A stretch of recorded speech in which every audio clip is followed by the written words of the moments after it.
Brigitte und ich von Coco Eberhardt.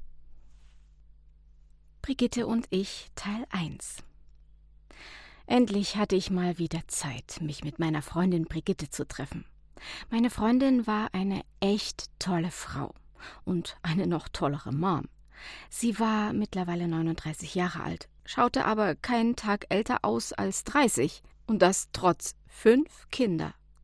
Abgehetzt traf ich am neu eröffneten Innencafé ein.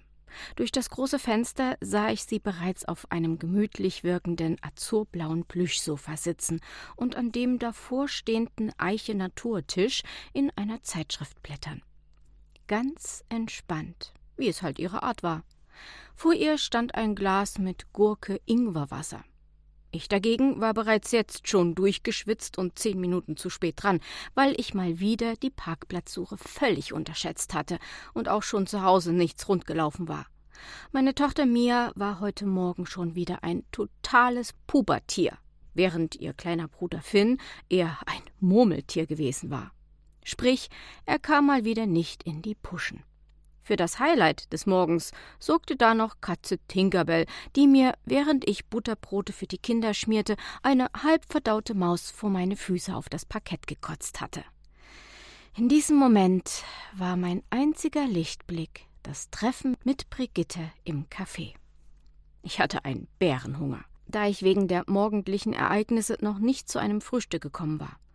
Zur Krönung dieses Morgens hatte nämlich auch noch Mia ihren Schulbus verpasst und ich musste sie zur Schule fahren. Da ich schon mal in der Stadt war, beschloss ich auch gleich einkaufen zu gehen. Aber was stand noch mal alles auf dem Einkaufszettel, der zu Hause auf dem Fenstersims in der Küche lag?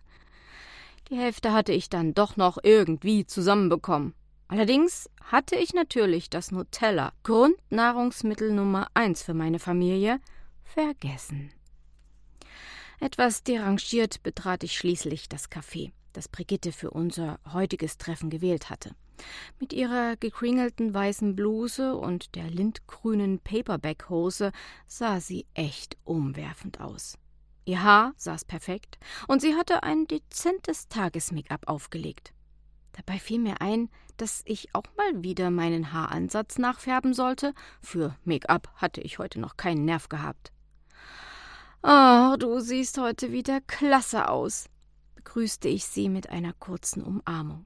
»Och, danke«, nahm sie mein Kompliment an.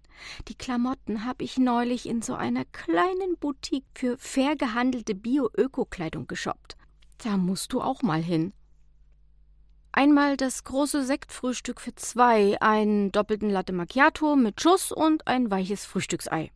Ja, danach wäre mir nach dem bisherigen Tagesverlauf gewesen.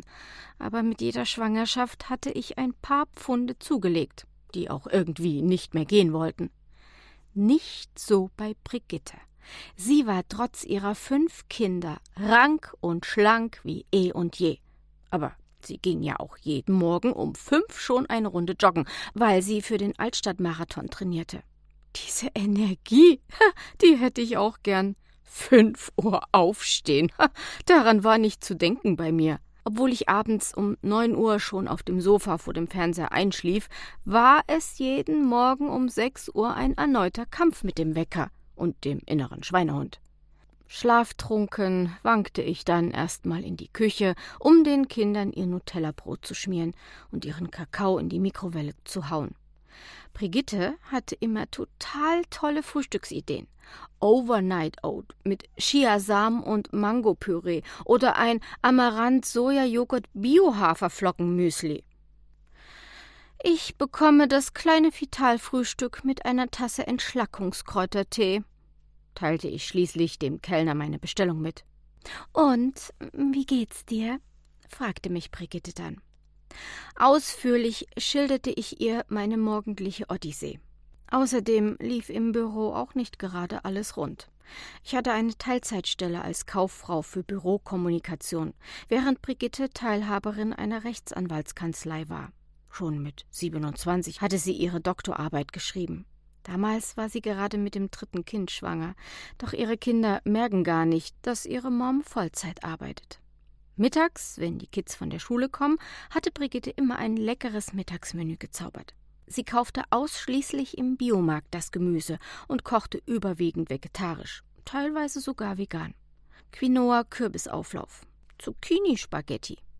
Und abends, wenn die Kinder im Bett waren, arbeitete sie noch in ihrem Homeoffice ein paar Fälle ab. Wahnsinn, diese Frau. Mia und Finn brauchte ich mit Gemüse gar nicht kommen. Sie schätzten Nudeln mit Ketchup, dafür umso mehr. Was mach ich bloß falsch? »Ich glaube, du hast einen Mental Load«, meinte Brigitte mit erstem Blick zu mir, als ich ihr mein Herz ausgeschüttet hatte. Was bitte?« fragte ich nach, gerade als mir der Kellner mein Vitalfrühstück servierte, ein Schüsselchen Obst und eine Scheibe Knäckebrot mit Margarine. Ein Zustand der Erschöpfung und Überforderung, der mit der Organisation von Haushalt und Familie zu tun hat, erklärte es mir Brigitte. »Aha«, nickte ich ihr zu. »Und wie geht's Bernd so?« fragte ich nach Brigittes Ehemann. Bernd war ein Traummann.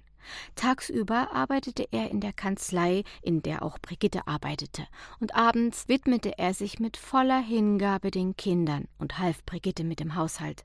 Er konnte super kochen, machte die Wäsche und brachte jede Woche Blumen mit. Zudem war er ein guter Liebhaber, wie Brigitte schon öfter vorgeschwärmt hatte. Mein Stefan war diesbezüglich ganz anders.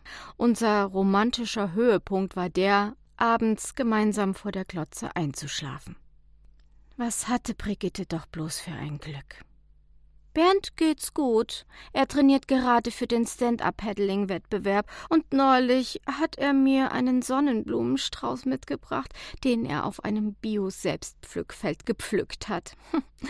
In den Herbstferien machen wir mit den Kids eine Segelboottour durch den Schärengarten. Vorher gibt's aber noch eine Halloween-Party für die Kids. In einer Zeitung habe ich erst ein paar coole Bastelideen gesehen mit Ballons. Pusten ist nämlich das neue Schnitzen, grinste sie mich an.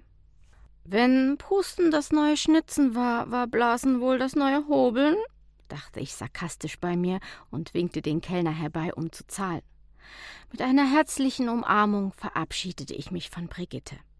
Als ich zum Auto kam, hatte ich natürlich glatt ein Knöllchen an der Windschutzscheibe stecken, weil ich überzogen hatte. Das wäre Brigitte wohl nie passiert. Als ich den Motor startete, hatte ich auf einmal eine riesengroße Lust auf einen Big Mac, einen Piccolo und eine Zigarette. Wie eigentlich immer, wenn ich mit meiner Freundin den Vormittag mal wieder im Café verbracht hatte. Ach, Brigitte, wäre ich bloß wie du.